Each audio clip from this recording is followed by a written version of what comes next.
അപ്പം നമ്മുടെ ബട്ടറൊക്കെ നല്ല മെൽറ്റായി വന്നിട്ടുണ്ട്. ക്രീമും മല്ലിയിലിൻ്റെയൊക്കെ ഒരു ഫ്ലേവർ നേരെ ഗ്രേവിക്ക് ഇറങ്ങിയിട്ടുണ്ട്. കാണുമ്പോൾ തന്നെ എണ്ണയൊക്കെ തെളിഞ്ഞു വന്നു. നമ്മുടെ സാധനം ഗ്രേവി റെഡി ആയിട്ടുണ്ട്. അപ്പോൾ നമുക്കിനി റൈസ് വേവിച്ചിട്ട് ഇനി മേലെ ഇട്ട് ദം ചെയ്താണ് ഇനി അടുത്ത പരിപാടി. അപ്പോൾ നമുക്ക് റൈസ് വേവിക്കാനുള്ള വെള്ളം റെഡിയായി വന്നിട്ടുണ്ട്, തിളച്ച് വന്നിട്ടുണ്ട്. അപ്പോൾ നമുക്ക് അതിക്ക് ആവശ്യമായ ഉപ്പിട്ട് കൊടുക്കാം കേട്ടോ.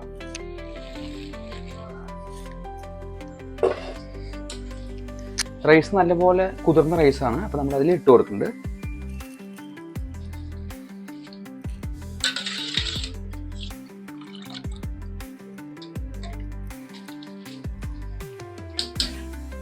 നമുക്കിതിലേക്ക് ഒരല്പം നാരങ്ങ നീരോട് ഇട്ട് കൊടുക്കാം കേട്ടോ.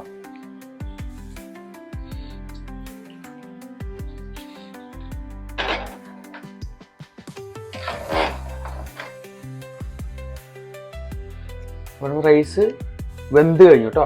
അപ്പോൾ നമുക്കിനി ഊറ്റി എടുത്തിട്ട് ദമ്മിടാൻ പോകണേ.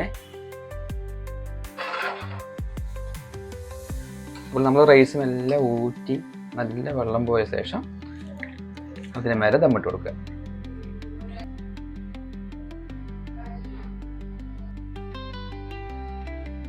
നമ്മൾ റൈസ് കംപ്ലീറ്റ് മേലെ ഇട്ട് കൊടുത്തു.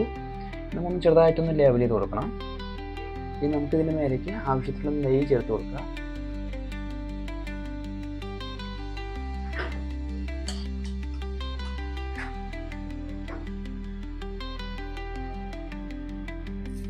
കുറച്ചൊരു യെല്ലോ കളർ കൂടി ഭംഗിക്ക് ചേർത്ത് കൊടുക്കുന്നത്.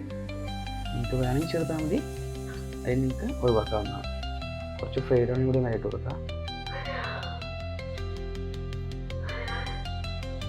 നമുക്ക് അടച്ച് വെച്ചിട്ട് അടുപ്പ് ചെറുതായി കത്തിക്കൊണ്ടിരിക്കുന്നുണ്ട്. ഒരു 15 മിനിറ്റ് സ്ലോ ഫ്ലെയിം വെച്ച് കഴിഞ്ഞാൽ സംഭവം റെഡിയായി. നമുക്കിതിന് മേലെ ചെറിയൊരു വെയിറ്റ് വെച്ച് കൊടുക്കണം. അപ്പോൾ നമ്മൾ ആ ചോറ് വേവിച്ച വെള്ളം തന്നെ മേലെ കയറ്റി വെച്ചിട്ടുണ്ട്. അപ്പോൾ ബിരിയാണി റെഡി ആയിട്ടുണ്ട്. നമ്മൾ പൊട്ടിക്കാൻ പോകണേ.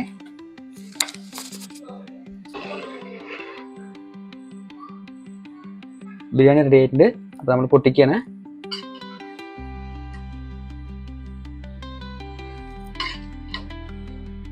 റൈസൊക്കെ നല്ല സോഫ്റ്റായി അടിപൊളി വന്നിട്ടുണ്ട്.